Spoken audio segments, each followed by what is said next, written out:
Okay, everybody, welcome back to In the Pit with Jeff. Just thought I'd give you an update on my dad's Dwayne Cole Taylorcraft here, what we've been up to. It's been a while since I posted anything.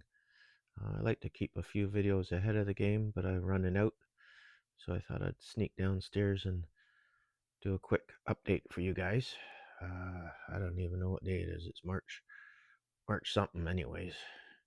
But all our snow, we had a lot of rain yesterday. All our snow's pretty well gone, but God knows we'll probably get some more. So anyways, where we left off, I come over to this side. I fiberglassed up the outside, put a piece of 6-ounce cloth in the wheel pant. Inside, laid some mat down and filled a few of the boo-boos in it and small cracks with just some chop and some resin.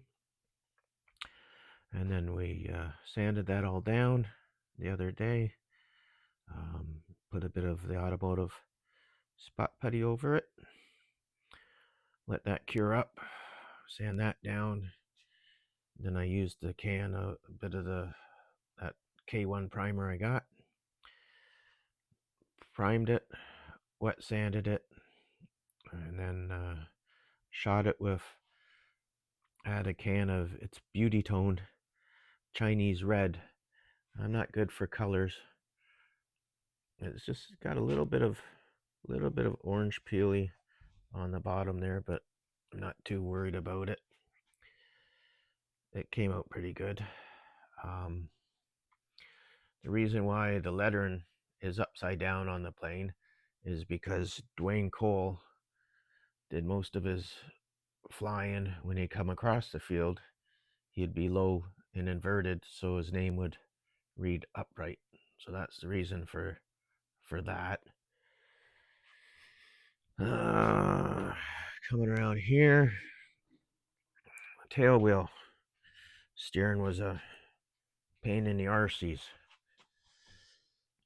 So my dad had a column like drop arms. I don't know if you watch some of the old videos, you'll see he had an aluminum drop arm, and I think his idea was to get the connection closer online.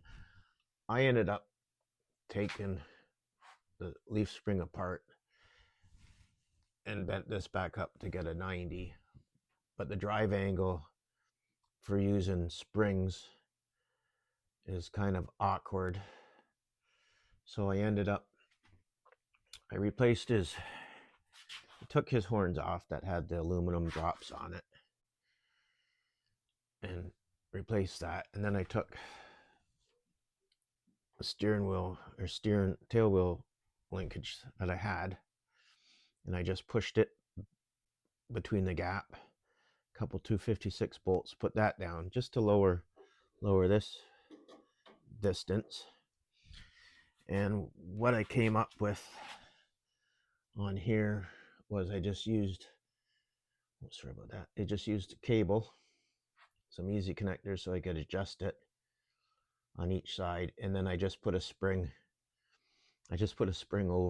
over them just to make it kind of hide them, make them more scaly again. I think they used springs and mini chains on the real ones.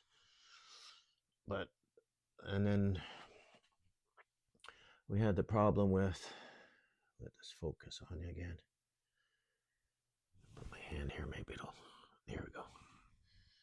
On that arm, there was play in the arm because the hole in the brass collar inside the arm is actually bigger than the piano wire for the tail wheel. So piece of brass tubing for a bushing won't work because the tolerances were kind of close. So what I ended up doing was pressed the brass bushing out of the, here, I'll come over here.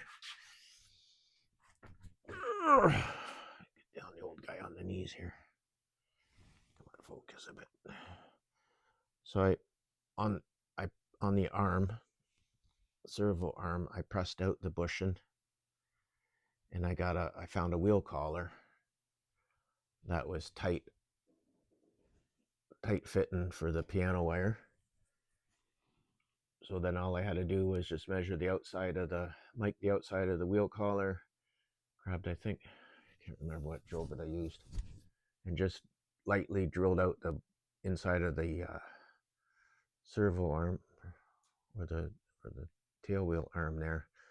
Pressed in the wheel collar, lined up the socket screw, and that took care of the rock on here.